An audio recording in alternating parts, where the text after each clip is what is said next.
Welcome to Theory of Conspiracy. Don't adjust your headset, you are listening to three northern lads from the UK talking about their own beliefs whilst challenging each other's. Hi, I'm Nick and I'm the truther. Hi, I'm Andy the Skeptic. Hello, I'm Carlos. I believe.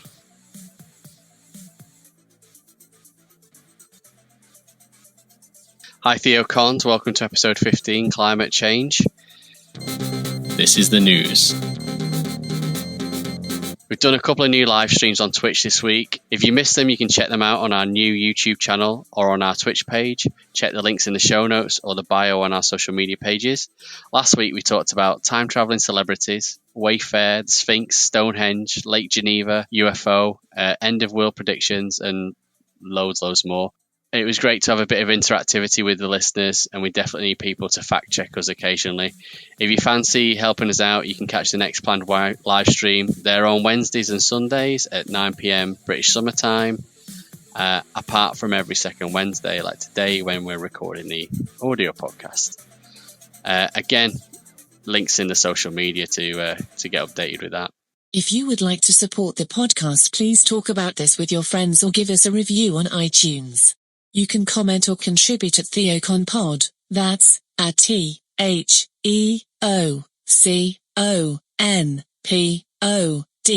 or check the link in the podcast description.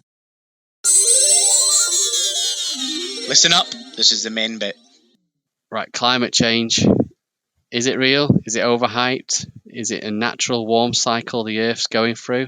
Chaps, what are your thoughts? I'll go first on this one. Good evening, everybody.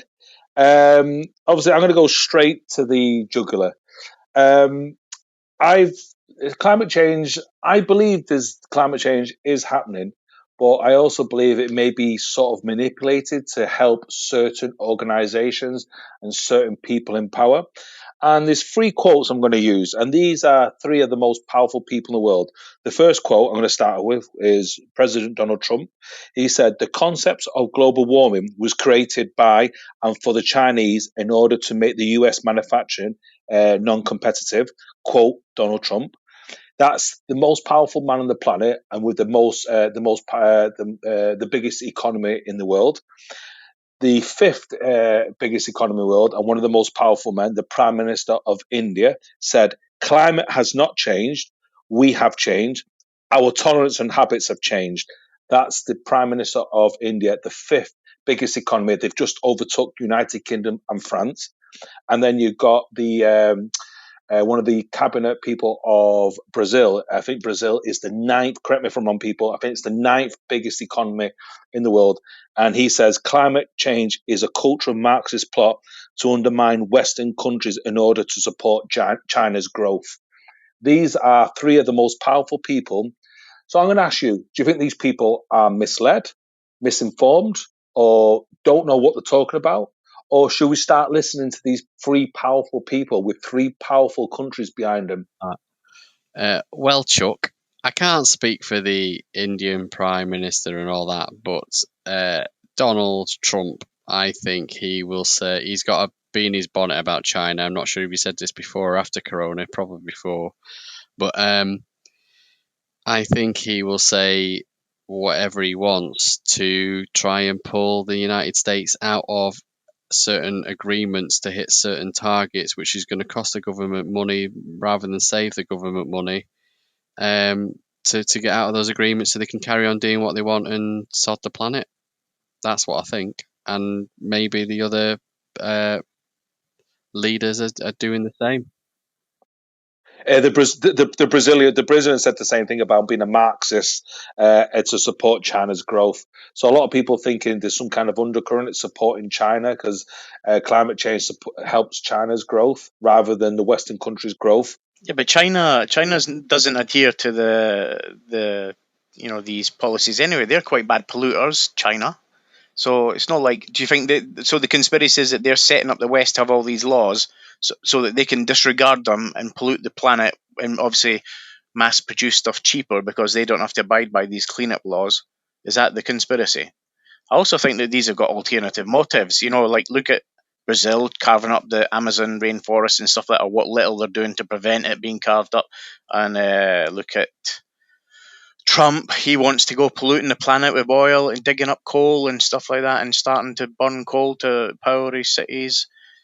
It's I think probably they've got alternative motives for being for dissing all the rhetoric about climate change. My thoughts on climate change are, yeah, why wouldn't we be accelerating an element of it, and adding to it? But yeah, it's also a natural phenomenon on this planet. Whether it was going to do what it was doing now without our assistance, or whether we've helped it a little bit on the way, or whether we even caused it, who knows? But, I pass. But the planet will survive. It'll shrug us off if it needs to, and it'll carry on like it has done. It's been through much more turmoil than we could ever put it through. These tectonic plates are shifted all over this planet over the last millennia. So, this is nothing. This is going to be we are a hiccup. So you talked about that the planet will survive. I 100% agree the planet survived because we survived the heavy bombardment. We survived the second bang theory when two planets collided. We survived tsunamis, volcanoes, hurricanes. And I don't think a couple of plastic bags and us digging holes into the planet is going to affect the planet. Are we probably in? I was reading some literature on a guy called Dan Painter. If people know Dan Painter, they call him the $50 billion man. He's helped that many people make so much money, and he does a lot of podcasts like Joe Rogan, Brian Rose, and so forth. And he says correct me if I'm wrong, people. Again, I'll say that. He said on one of his podcasts, he says there's only been 12 people who've been to the North and the South Pole. Yeah, many people have been to the North or the South, but there's only 12 or 14 people that have been to the North and the South Pole. And those 12 or 14 people who've been to the North and the South saying climate change is bollocks. It's bollocks. Al Gore has got the biggest scam going.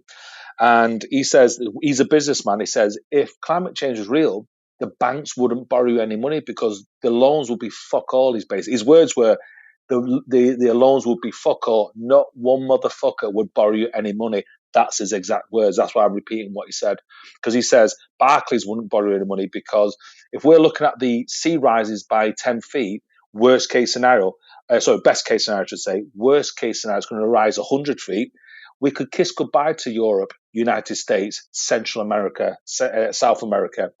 And why would banks lend you loans, massive billions, if not millions, if not billions, across 30, 40 years, if the planet's going to be underwater? So that's why people think, why the banks borrowing all this money out if the world's going to end in the next 30, 40 years? And that's why there's a big scam.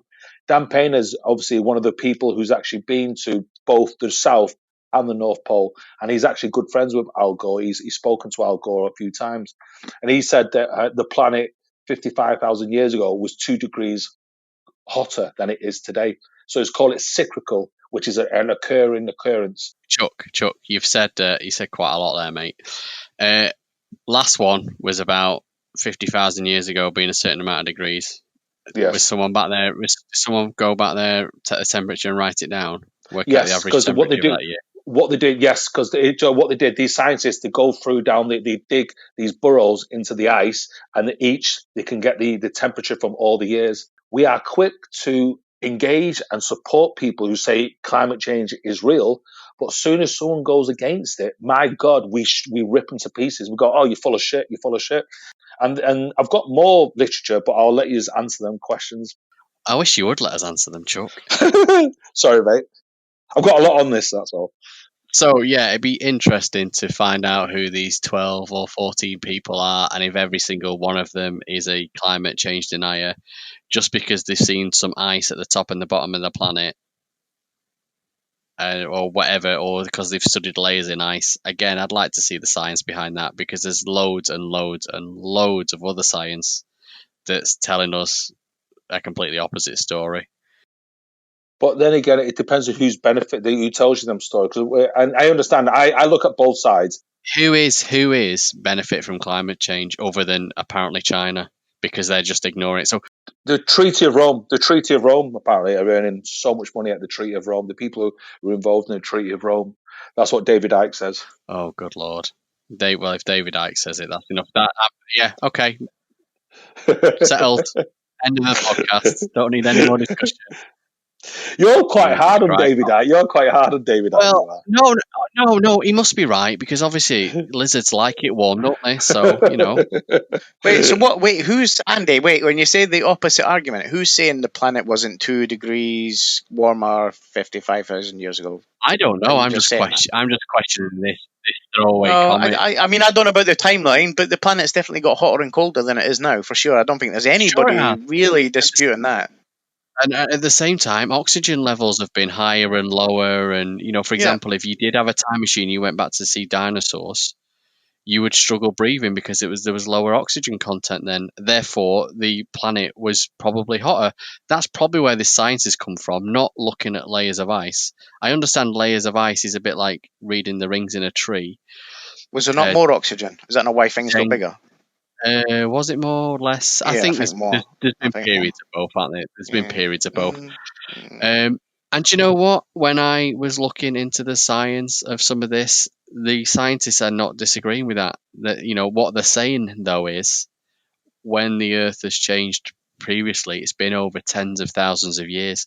Now it's happening in decades. Not always. Or Not when a years. meteor slammed into Greenland and shit like that. I'm talking about the other. I'm talking about Iceland, wherever it slammed into North America. I'm talking about other climate changes, not things like meteors hitting it. But so okay. Talking of some evidence, then I gave you a bit of physical evidence, not really physical, but apparently those vertical color charts, and for the listeners, they're already on social media. If you go on our Twitter or our Facebook or our Instagram, they're on there. There's some vertical color charts, and every single one of those vertical colored lines is a different year, and it's the average temperature for each year. Obviously, dark blue is the coldest, and dark red is the hottest, and they range from 1950 to 2018. I've not got the ones with the last 2 years, and the reason it only goes back to 1950 is because that is the date that reliable temperature records began. So anything pre that, they're basically saying they're not reliable. But if you look at every single one of them, I mean, I've got all four on the same picture. So I've got at the top, I've got the world average, but then also you can see it's split down into localizations, and you can, if you Google vertical color charts, global temperatures, you'll find it, and you can go and find your country or your continent. So I've put UK on there, I've put the US on there, and I put Australia on there because they are slightly different, but undeniably they're all blue on the left and they're all very, very red on the right. And it's quite a thin block of red to show that actually it's been like the last 50 years that these are all. Who created that chart? Who created it? I can't remember the scientist's name. Hi, this is Fact Checking Fran. The colored warming stripes were created by Ed Hawkins MBE, a climate change scientist at the University of Reading. But sometimes you have to look who they're funded by, because the one thing I know about certain scientists is, and Graham Hancock talks about this, I know I'm going to digress a little bit, but certain people who want funding will put their opinion so it suits their benefactor. So if they want climate change to be real, they will provide evidence for climate change to be real. If Graham Hancock once says, when people were challenging things about pyramids, that people say the pyramids, the Sphinx is actually older than the pyramids. But, oh, how dare you say that? Your funding's been retracted. Chuck, you can argue it's about Carlos. It's Carlos. You can argue about the Sphinx or the pyramids and the ages because there's no one around to tell you the difference, and there's no written records or anything. But this guy has got evidence. You can probably go and Google and research and find out and recreate it for yourself if you apply the same logic by going and getting these global temperatures. So I don't see how he's taking every evidence and bending it to him. He's literally going. But what's the point anyway? What are you saying? What point are you making? That he's proved there's no global warming? No. He's proved. He's showing that there is because it's getting hotter and hotter. He's saying. Well, Getting he's hotter shown and that hotter. the temperature, the average Earth temperature is increasing. I don't think anybody's denying that, are they? Well, really, apart from the naysayers and stuff. But It's one of those because I always look at who's funding these people because who's funding? Because if I'm a climate change enthusiast and I'm giving you £1 million over 4 years, you're gonna make sure that you make me happy, Andy. Otherwise, I'm gonna take that funding away from you. So you got to look at who these people are funded by or who pays their salary. But that's why I'm going to give you an example. Can you fake something like that? He's presenting evidence that is you can fact check yourself. Right, I'm gonna throw something back at you. You talk about fact checks and all that. This is a bit of a story, so sit back and listen. I read about say 9-10 years ago about a gentleman, a professor called Professor Phil Jones, not like the football, so like the football, I should say, but not the footballer, from University of East Anglia. He was heading a climate research unit. He was presenting evidence to the world that climate change is it's moving a lot faster than we know. It's moving so much quicker. This was Phil Jones.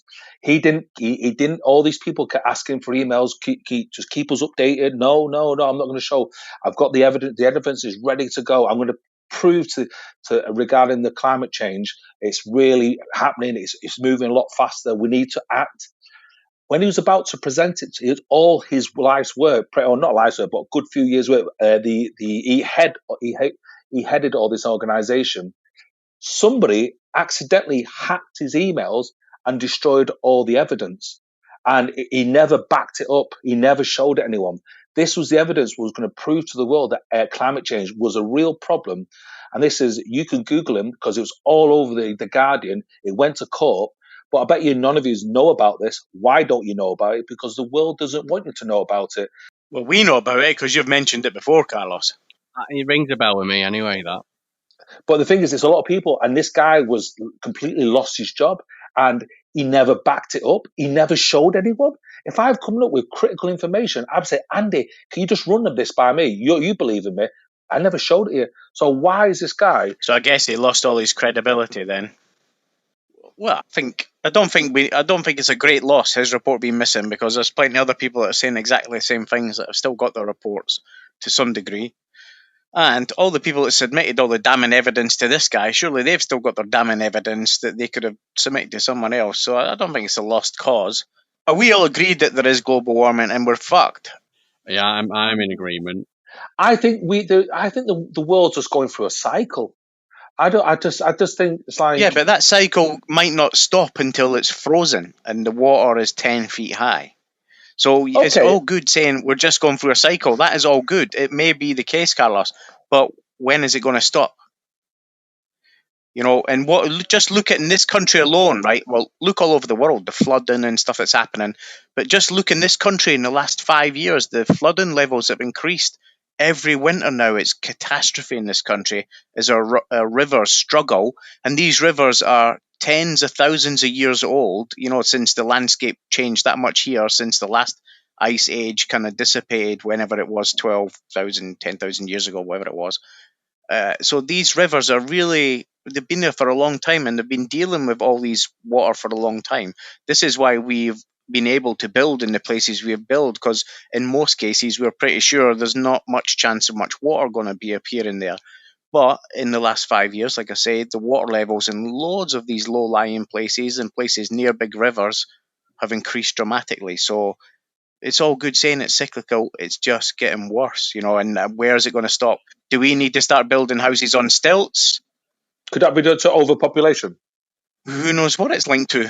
Could be linked to because where we are in the solar system. Did you see that thing that made us look like a croissant? That was a deflated croissant that was flying through the galaxy or through the universe. You see it in the news last week. So our galaxy, our galaxy, yeah, I think it's, or maybe our solar system. Our solar system's got some kind of shield around it, protecting it from the intergalactic rays that travel as we travel through the universe. The Oort cloud. And it's shaped. The Oort cloud. Yeah, it's shaped like a big deflated croissant. Is they've reshaped it now from all this mapping they've been able to do with the satellites that they've sent away from Earth. Just could be where we are in the universe at this time that's causing these temperature fluctuations and the Earth to behave in the way it does. We just don't know. And yeah, we could be adding to it with all our jet fuel and our gasoline fuel and all our the badness that we're adding to the atmosphere. Yeah, for sure. Why not? I'm happy to believe that. Clearly, the only option would be clearly the population of the planet has to be a major factor. And if we're saying that overpopulation is a big problem, then I think by 2050 we're probably going to have maybe we're probably at 7.4, 7.5 billion people. In the next 30, 40 years, we're going to be at maybe 9 to 10 billion people. So can you imagine how much strain that's going to have on the what you just said, the natural water resources, the rivers.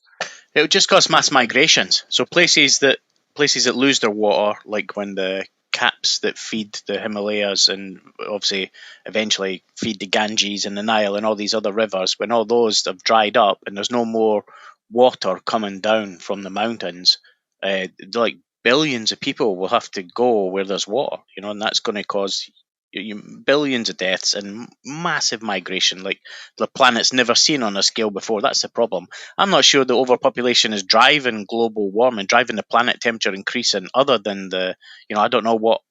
Yeah, we're over farming, we're overdoing everything. So in that sense, we're contributing to the demise of all the life on this planet and the demise of the planet's health a bit. But yeah, I mean, more people means more CO2, doesn't it? Just touching on the water thing there. I mean, one of the future things to come is going to be water shortages in like big cities, because they're literally just. I mean, London for one, but also if you think about like the Las Vegas area, that dam that they've got at Las Vegas is basically dropping every year. Yeah, I don't think we'll get it is because of where we are in the planet. I don't think we'll get it like the places like London will be fine compared to places like Africa. Was it Cape Town? They almost run out of water. That was that this year, and obviously, yeah, in the places like deserts where that's to be fair, we were never supposed to be living in the flipping desert anyway. So that all we were doing there by capturing that water there was depriving it from wherever it should have been going originally. So yeah, we'll need to migrate away from those areas as well. We're an island. We're surrounded by water. Yeah, we might be an island, Carlos, but you can't drink seawater. No, I'm not because of that. Just because where we are in the planet, we have quite a varied weather pattern because of where the north. I mean, that might change obviously when El Nino dies, but currently in his foreseeable future, we are at the place where these two weather patterns meet. So we're currently and will likely always get a fair bit of precipitation as long as there's some precipitation to be had. The problem with London, Nick, is a slightly different situation. It's not because of a drought. It's because London can only be surrounded by so many reservoirs, and it's getting that purified water into London for all those people. Because so London's population increases by something stupid. 40 million people live there. 40 million or something. It's not about who lives there; it's who commutes there. Like the centre of London. So anyway, it was just something I saw a while ago. Yeah, the whole world's going to have to suffer. Sticking with the water though, these deserts. I mean, there's that program about how Earth's changed when you look at it from space, and they're seeing all these little green circles in deserts, which is basically they've learned how to farm and get water in deserts because they're drilling down and tapping a water source. That water source isn't renewable.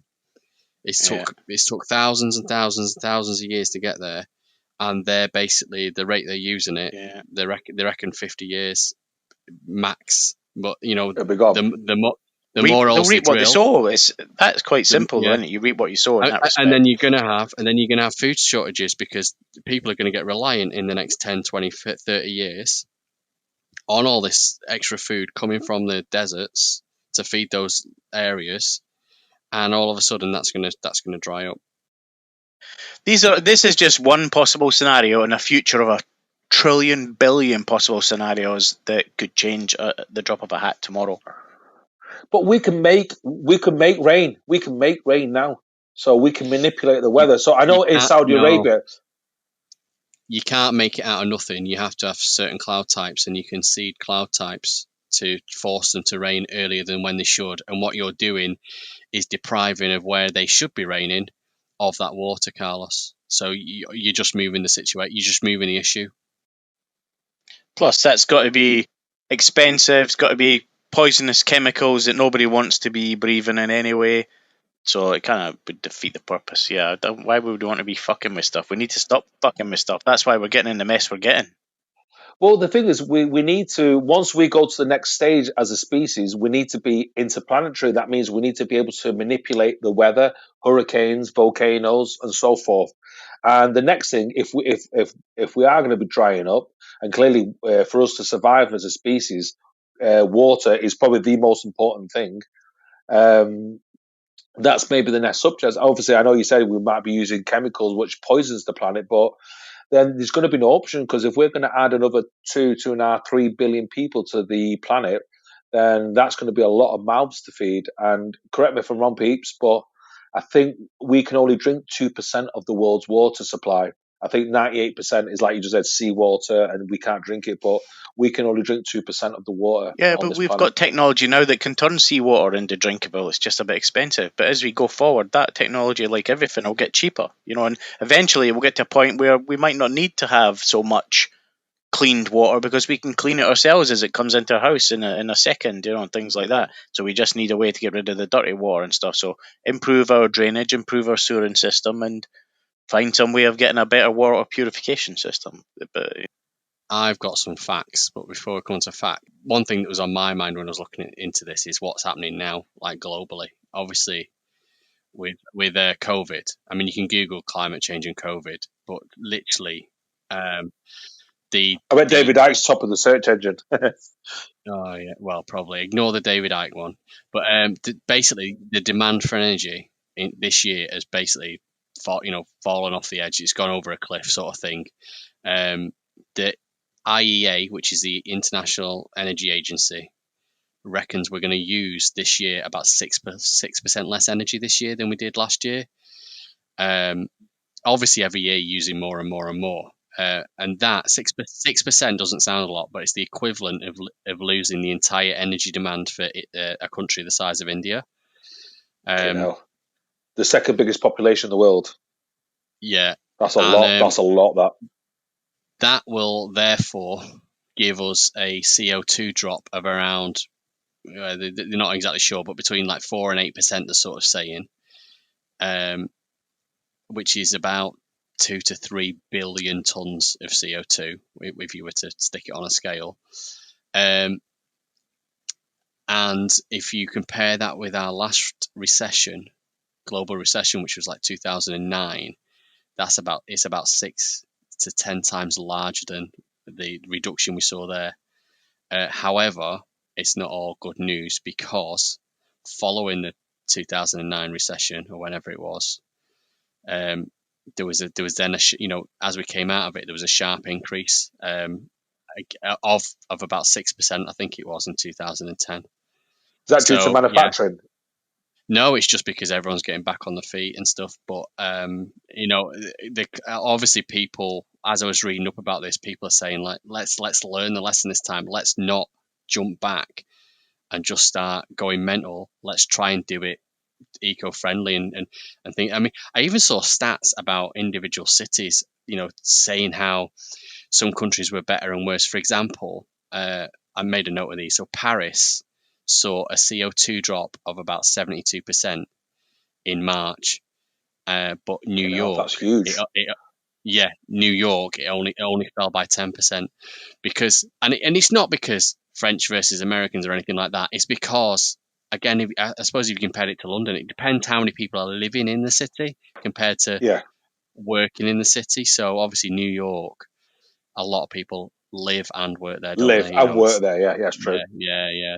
So it's different, and you get slightly different cultures. But I just thought that was really interesting. So that is massively interesting. That's an experiment itself. We've seen that, and we've all benefited from the nicer weather we've had. How nice was it in lockdown? Everyone was saying it. Was that just a coincidence? I didn't see much nice weather. Oh, the weather was nice, Nick. I could count on my hand how much rain I seen for them 2 months when I was locked down. You didn't leave the house, Nick. Me and Carlos were out walking. This is me being devil's advocate, so I've got no proof. This is just so I was thinking about it a long time ago. Do you think all the people who the governments got together and say, listen, the planet is at we've got a problem. The climate change is real. It is a problem. Let's create some kind of pandemic for the manufacturing and infrastructure to slow down. Because do you remember we first seen the global heat images from China, where the amount of Wuhan and all these places in China, where the amount of pollution they were pumping into the air, say a year ago, to what they were doing now, it was something like 30, 40, 50% less. And that's just one country, which is China. Because China has used more concrete in the last 3 years than the United States in its whole life. I repeat this fact. China has used more concrete in the last 3 years than America has in its entire life. That shows how much pollution China pumps into the air. So do you think, I'm just throwing it out there, do you think people could have faked this pandemic or just caused it to slow the climate change down? No. No. No. No. Because when you think about how much China pumps into the planet, it's fucking serious how much pollution they pump into the planet. Yeah, also, you've got, again, cultural differences. If you look at a lot of houses in America, they're actually made out of wood and not concrete. But they build lots of dams, though. They build lots of dams. China built the world's biggest dam a few years ago, didn't it? The one that it holds that much water.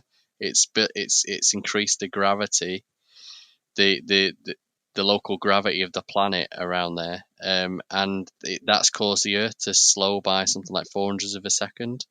Is it? Fucking hell. Anyway, that's just a random fact. I've got some more random facts, but I don't know if Chuck has anything else to say before we go into it. No, I've covered a lot of my points on that one. All right, cool. All right, I'll throw some facts out here that I gathered while I was, searching through it. So, insert jingle here. Science, science a bit. The United Nations Intergovernment Panel on Climate Change, or IPCC, say that the worst impacts of climate change would be irreversible by 2030 if we don't do anything about it. Oh, that number keeps popping up. 2030. 2030, yeah, it does keep yeah. So they said that in 2018. So we've now only got 10 years. That was 12 years to go. We've got 10 years. That's about us having to stop this global increase. If it goes over a 2 degrees average increase, it's going to be irreversible, and it's just going to be bad. And 2030 is around the corner. So the WMO, which is the World Meteorological Organization, say that the 20 warmest years on record have been in the last 22 years. Again, that was 2018 numbers. So is that global temperatures? That's your average global average warming temperature. Yeah. It'll be global because obviously, like my little picture shows, sometimes it can be hot in the UK and cold somewhere else. But on average, when you add all those figures up and then average it out for the year, that's how they come to it. More than 1 million species are at risk of extinction by climate change. Half of all amphibians are at risk of extinction due to the climate change, because the way obviously our amphibians regulate their body temperature, they're cold-blooded. I guess this goes for a lot of and it's to do with their eggs as well. Oh yeah, possibly because the temperature affects whether it's male or female, doesn't it? Yeah, all of that. So if they're all males, they're all going to be in trouble. Yeah. So extinction is a natural phenomenon, and it claims on average about 5 species per year. But some experts are suggesting that we're in the midst of a 6th mass extinction, which is caused by human activity. I don't know the exact average. Yeah, me too. I don't know the exact average numbers or anything of the ones that are going. They didn't. Well, I like that fact that I keep touting that 200 years ago excluding the insect species on the planet 200 years ago, 97% of all the living species on the planet was animals and 3% were human. Now, 200 years later, 97% of all the species on the planet is humans and only 3% is animals. That's how much we have flipped it in 200 years. That's penicillin and technology, obviously. Is that man-made, or do you think that's just the way the world the way the cookies crumbles? I'm sure some of it's man-made. Definitely man's. Yeah, we have overpopulated the planet, and we have slaughtered everything in our way, for sure. Yeah. Well, I'll be honest, because I do think we've got to be careful of the rainforest, because someone used an analogy, the rainforest it's is the our seas lungs. as well. Look at how we fish the seas. Huge nets that are miles and miles long, just scooping up fucking everything. Global warming is detrimental to human life, and it's already happening. Few examples. So increased heat-related deaths, according to a 2018 study. A warming world also increases the intensity of natural disasters. According to the WMO, wildfires have decreased, but the intensity has increased, claiming more land and displacing more people. And, as you mentioned, animals. Hurricanes are reaching new extremes in frequency and intensity. So all that's happening. It's been proven to increase so global warming has also been proven to increase the risk of floods and extreme rainfall. Again, Nick mentioned that earlier. We're seeing that locally. Sea levels are rising at the fastest rate in 3,000 years. An average 3 millimeters a year doesn't sound a lot. The two major causes of sea level are thermal expansion. So that's like, water as it warms, or anything liquid, even metals. That's how thermometers work. That's liquid metal, but a thermometer in a car is a coil of two types of metal, and as it heats up, one type of metal heats faster than the other and expands, so your coil unwinds, and that makes the needle move across a dial. I didn't know if you knew how thermometers worked in cars like that. So as things warm, obviously your electrons and your atoms get excited, and the actual expansion happens of that element. So that's the sea, and also obviously the melting of the glaciers and ice sheets that increase the volume and the flow of water. Apparently, Antarctica and Greenland hold enough frozen water to raise the global sea levels by about 65 meters if they were to melt completely. Wow. However, it is unlikely that they would ever melt completely, but 65 meters, you only need a lot of water. Yeah, it doesn't need to melt completely. 10% of that is 6 meters, 6.5 meters. I don't think I'm 6.5 meters above sea level where I live. Well, Manchester is 1 meter below sea level. Manchester itself. The last fact I've got is that there's more carbon dioxide in our atmosphere than in any time in human history. So that's like the last 10,000 years. So it is an interesting one. It's not a fact, but it's a question to both of you and to myself. Has either one of you changed with the information you've heard over the last hour and a half, whatever it's been? Has some of things changed, or not even thought, okay, I didn't know about that, I'm going to look into that? No.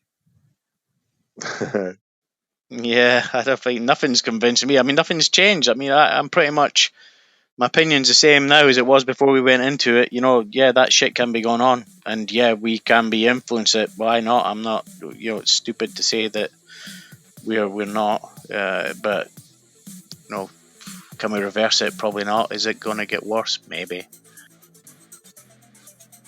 Stick around for some bloopers and outtakes, and if you have enjoyed this, please give us a like and subscribe. Yeah, climate change, man. What a day to pick. It's absolutely roasting today. I know. I don't think it's the hottest day of the year, but it's just so close, isn't it? If that's the right word. Yeah, climate close, yeah. Anyway, cool. Someone say something funny, so we've got something for the outtakes. I'll tell you, I found out an interesting fact the other day there. when the bogeyman goes to his bed, he checks under it for Chuck Norris before he goes to sleep. That's a true fact. Hey, here's a question for you. Chuck Norris, what's his real name? Chuck Norris. Yeah. Don't diss Chuck Norris, man. Whatever you do.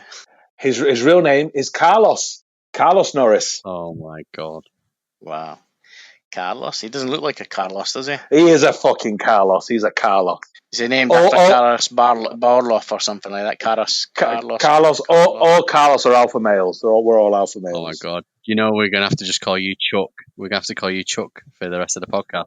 Oh, you've walked into that one, Garcia, you fucker. Chuck D from Public Enemy. It wouldn't surprise me if the Cure lives inside me. I am the Cure. I think I'm the Cure. Oh my god. You are insanity. You're not the Cure. Carlos, you will take credit for anything. He's a fucking cocksucker, isn't he? Can I just say most of that is probably hearsay, so nobody can take us to court for anything that Carlos thinks he may have read or heard. Pretend a lot of what Carlos just said didn't exist. Yeah, Andy. Yeah. God, you told me the story on this, Andy. Go on. Yeah. Oh, did it? Yeah. See, he's taking credit for my stuff again. I think Podomatic cut him off because it's boring. He probably could hear me saying that now. Yeah, he's been voted off. He's been voted off by Podomatic. Yeah, who's boring? Yeah, and you were about to talk a lot of shite. You have been terminated. You've been terminated. You know the disadvantage of working at home all the time? You get fucking phone calls from scammers trying to be Sky, BT engineers. One phone me up today. We got like 3 phone calls today. Luckily for them, the first 2 hung off. The third one, though, he went for it, man. He goes, "Oh, I'm going to fix your internet." I went, "Oh, that's great, because my internet's really shit. You've called just in time." He goes, "Oh, magic." He says, "Can you have a look at router? Can you tell me what lights are on?" I went, "Oh, they're all light on. It's lit up like a Christmas tree. You must be reading my mind." He went, "Oh, great. Can you do something?" I went, "Oh, no, wait. Can you suck a cock?" And he went, "Yes, sir, I can." I went, "Good. Get right down on it and choke to death, you cock-sucking motherfucker." And then hung up on him. But I feel when you do that, you just get what? Nick, we did say it was me and Andy calling you today. It was me and Andy. No, it was. Stop taking credit for shit, Carl. No, it fucking wasn't, mate. You're a compulsive credit taker. Compulsive nut job. And I fear when you do that, though, you get put on a list that gets you more fucking phone calls, man. Dude, I had exactly the same one. He was a BT engineer. Oh, really? And he asked me the same. He said, "How many lights are on your mower?" And I went, "Just one." And he went, "Right." Right. And then he started doing stuff, and he went, "Have you got your laptop?" And I was on my laptop. He went, "Have you got your laptop?" I went, "Yeah." Yeah. And then it went silent for ages, and he went, "Hello?" I went, "Hello?" He went, "Have you got your Are you ready?" I went, "Yeah. I've told you I've got my laptop." And then anyway, so he says, Can you see this?" I went, "No, I can't see it." And I can't remember what he was telling me. He was asking. It was probably like the Windows or something like that. He says, "Can you see this at the bottom?" Just keep it on for ages. I said, "No, I can't." I kept on. Yeah, I kept on for about 5 minutes, and I went, "This is a MacBook." And he went, "Oh, MacBook. Oh, hold on." And then he started to try and give me the MacBook stuff, and I was like, I just hung up on him. Right, phone goes again. He went, "Oh, sorry, connection was cut then." They phoned you back, did he? That's ballsy. 20. 5. 1. 3. 8. Blue. 2. 21. 20. White. 13. 15. 19. 20. Green. 9. 13. 16. 15. 18. 20. 1. 14. 20. 12. 25. Yellow.